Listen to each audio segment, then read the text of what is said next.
All right, and welcome everybody to a Friday night edition of the 2025 Stanley Cup Playoffs wrap-up show with the Besse boys, Barry, Besse, and my son Carson, who is going to come on here in just a second. After having at least three, more times 4 games a night, tonight in the Stanley Cup Playoffs only had one game, but it was another head scratcher if you're a Winnipeg Jets fan.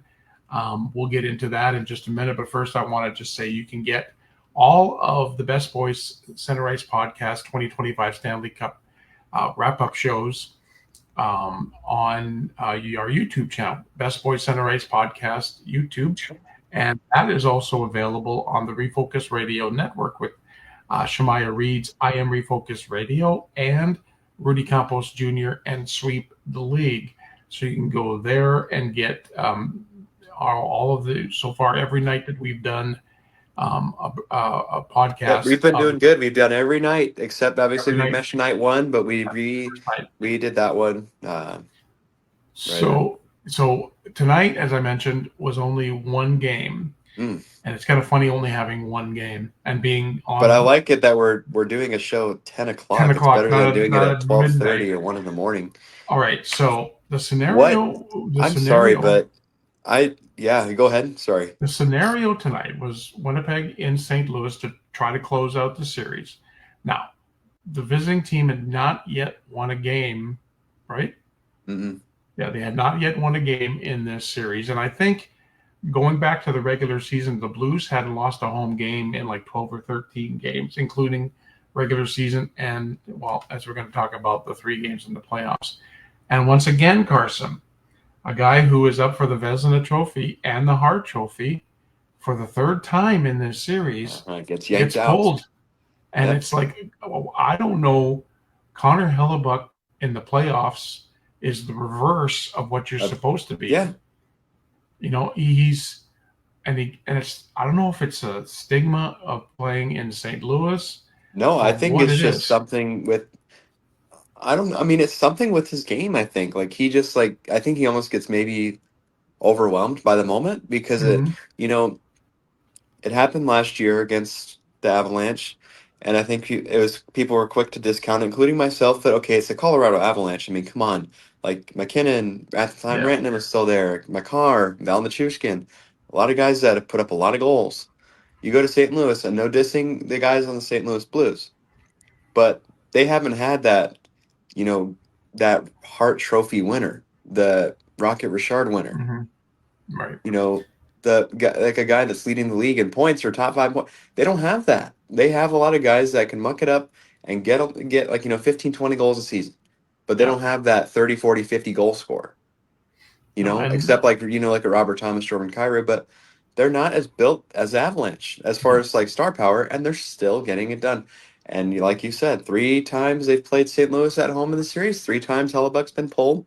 The Blues, I believe, have scored 18 goals at home in this series. It should be because they scored 7 in Game 4. I think they scored 6 in Game 3, and then 5 tonight. So 18 goals, and they're not playing well there. They're not. And I mean, I know the mood right now can be okay. They're going back to Winnipeg, and St. Louis hasn't won in Winnipeg, but St. Louis has held in better than the Jets have as far as longevity. The Blues have played better if you look at from start to finish versus Winnipeg. Winnipeg has not played good in St. Louis at all. They play good at home, and then they go to St. Louis, and it's just like, it's done. And as a team, your confidence has to be shot when your star goalie isn't saving it. He's not stopping the puck. So now you look at where St. Louis is. They've never expected to be here. They have no pressure on them. They have no pressure to win. They know they've gotten to Hellebuyck. They know they can score on them. Yeah. If they can just take that energy. Like I watched the first part of the game, and it was all St. Louis. Like they were outplaying. They're quick to the forecheck. They're getting the pucks. They were just like 2-3 steps ahead of the Jets. And I know Shively wasn't playing. He got injured in Game 5, and he didn't even make the trip. But I tell you, St. Louis were just all over. But even with Shifley in the lineup, they played awful in St. Louis with him there. Yeah. And I mean, if you're the Blues now in Game 7, since Game 7 will be Sunday, starting fast is the key for them. If they can get to Winnipeg right away with their forecheck and keep the Mhm. puck, keep the Jets from shooting it and just getting shots, screening Hellebuck, getting shots on the net because they're scoring a lot of goals. They figure out how to. They just have to keep on doing their game. But yeah, I think if you're going into this game 7, you're more worried as a Jets fan than you are a Blues fan. Yeah. Because the So Blues, like you said, weren't supposed to be here. The Jets, President's Trophy champion or President's Trophy winners, and they could be knocked out right away in game 7, right here. okay, so you're Connor Hellebuck, all right.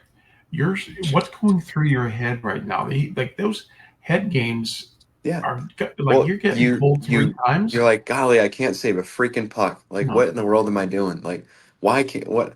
I can't see the puck. I can't catch it. I can't like, what's going Mhm. on?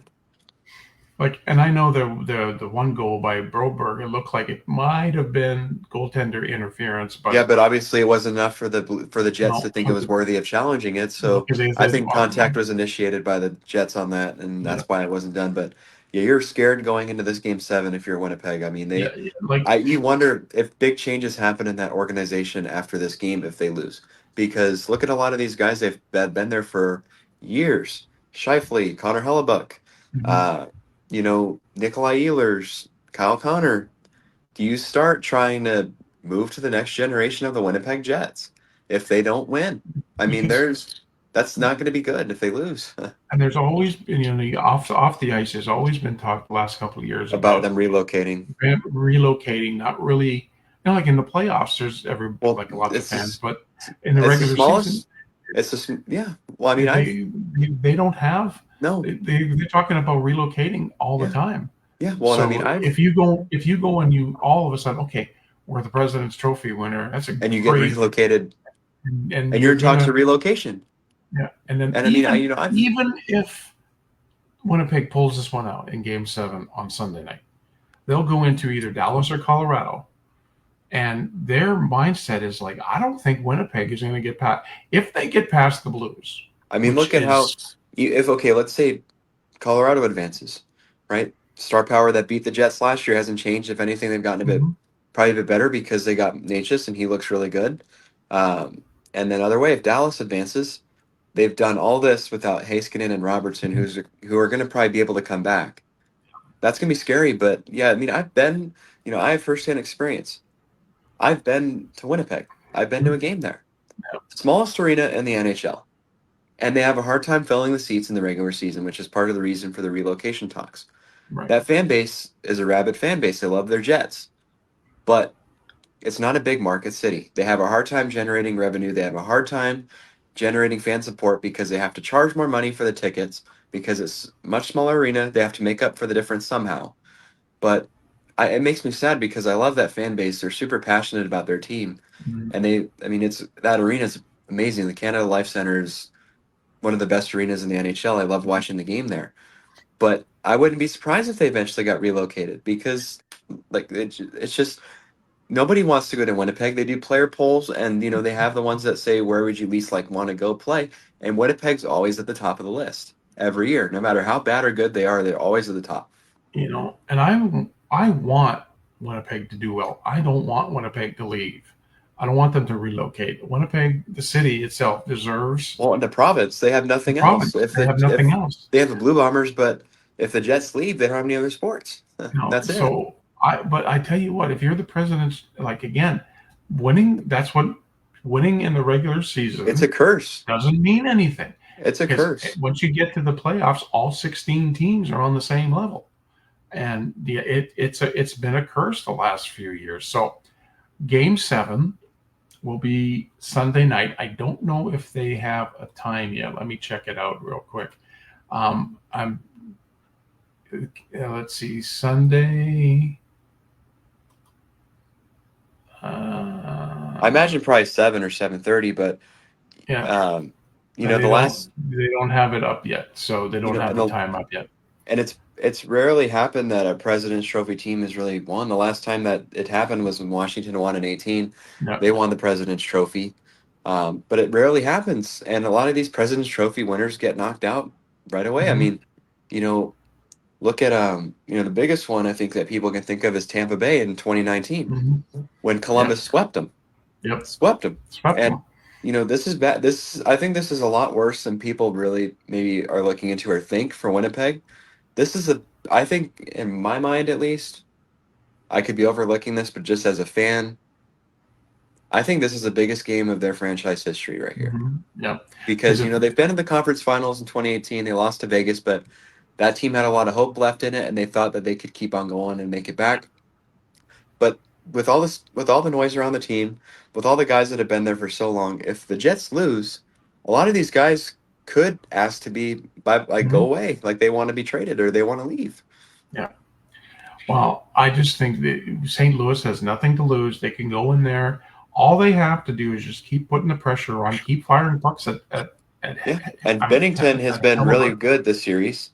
He Yep, has. He's been the he better is. goalie, and he's just got to stay on his game. And I mean, the Blues are going to make it a fight, but Yeah, yeah, you're but scared if you're St. Louis or if you're Winnipeg. But man, it's going to be a great game, and tomorrow's game oh, is going to be even better. I mean, it's going to be as good as advertised. Again, tomorrow we only have one game because as you see on the bracket, all these playoff matchups for round two except two have been set. Ironically, the two matchups that are set are the series that are going to game sevens. But tomorrow's game at mhm. 7:30 is probably going to be the best game of this round. I would hope.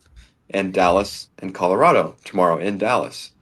Um, I after thinking about this for the last 24 hours or so, I think that Dallas is going to pull it off and win at home. No. I just, you know what? If they've made it this far without their two of their top guys. They figure out a way to get behind Mackenzie Blackwood and how to break down the Avalanche defense. I think they can pull it off. I really do. And I mean, really, what's going to stop that team? If they can get by like this without Heiskanen and Robertson here Mhm. playing right now, that's insane. Like I didn't think they were going to beat the Avalanche. I thought this was going to be over in 5 or 6 just because they were down those guys. Yeah. But they stuck with it and they played really well at home, and that's So, their biggest edge. and then we've been in that building, and Oh, that crowd imagine is to be just there tomorrow. absolutely. Imagine to be there tomorrow. When we were there for Game One of the Western Conference Finals between Two, the Oilers two, two, and the two, Stars, was it Game two, Two? Yeah, game okay. two. We were there for Game Two, and the atmosphere was just absolutely electric, Could and you it's imagine being in that arena tomorrow? oh, Imagine that. it's like that place is going to be wild. But I'm kind of with you on this. I was thinking about, well, Colorado has the firepower. We definitely know that, but Dallas has gotten there without their two of their best guys. I'm still going with Dallas to take this one tomorrow night at home. It's going to be a close game. It may even be an overtime. Now, an overtime game seven is always very exciting. Oh my God, that'd be. Yeah, that Oh, would so. But I'm going with Dallas on this one. And if you want to jump ahead to Sunday's game seven, Winnipeg at home to St. Louis, I'm going to put my neck out there. I'm me going to too. say St. St. Louis Louis. is going to do Yeah. the upset of all upsets Uh by huh. beating the Jets, being the only team to win on the road in this series. I just got that. It's one of those things. You just got this It's like feeling that magic. It feels like magic watching the Blues play. Like yeah, it's crazy. It's indescribable to watch their chemistry and how excited they are. mhm, They're just happy to be there, and they're gonna make sure they keep it going. yeah. So two game sevens coming up, one tomorrow and one Sunday. Tomorrow night, I think 7:30, 7:30 7 Central. 7:30 Central. We'll be on the air after we'll be on after the game The game. ends. I'd be like probably about this time, 10, maybe 10:30, a little bit between 10 and 10:30. And then Sunday we'll do the same. We don't know the time yet. I'm sure it's going to be about the same Probably time, 7 or 7:30. about the same time for the Jets and the Blues. And so we will have by the end of the night Sunday, we will have round two Second round matchups. all figured out, because right now the ones that are figured out in the West is Vegas and the Edmonton Oilers, and then out east it's Florida and Toronto, and Washington and Carolina. So we're just waiting on these two teams, and these two teams that come out of Game Seven will Yep. face each other in the second round. Um, so, I'm this is a very just an exciting time of the year when you're talking about a game. There's nothing like a game seven. Like went through Game 7 in the Stanley Cup Finals last year, and it's harder when your team is in Game 7, but when your team's not in Game 7, it's very enjoyable to watch a Game 7. And we've got 2 of them coming up this weekend. And you really can't beat Game 7 in the Stanley Cup playoffs. No, you can't. Especially if one of them goes into overtime. But again, we'll be on the air tomorrow, right around probably between 10 and 10:30 for the wrap-up of the Stars and Colorado. And then on Sunday night, the same thing after Winnipeg and St. Louis. So again, you see the brackets up there. The East is all done.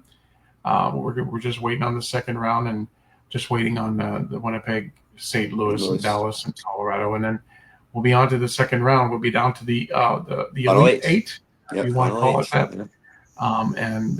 It's just been the playoffs, the Stanley Cup playoffs, have totally outshined the NBA. They haven't disappointed. They haven't disappointed. So Carson and I will be back on the air tomorrow, and you'll be able to catch us on Facebook Live right after the Stars Avalanche game, and you can go back and see all of our wrap-up shows so far on the Best Boys Center Ice podcast YouTube channel, on the Refocused Radio Network, also on TikTok as well.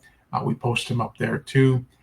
We'd like to hear from you. If you'd like to join us, at least send us messages what you think about the playoffs so far on either our messenger on Facebook or even through TikTok. We'd love to hear from you.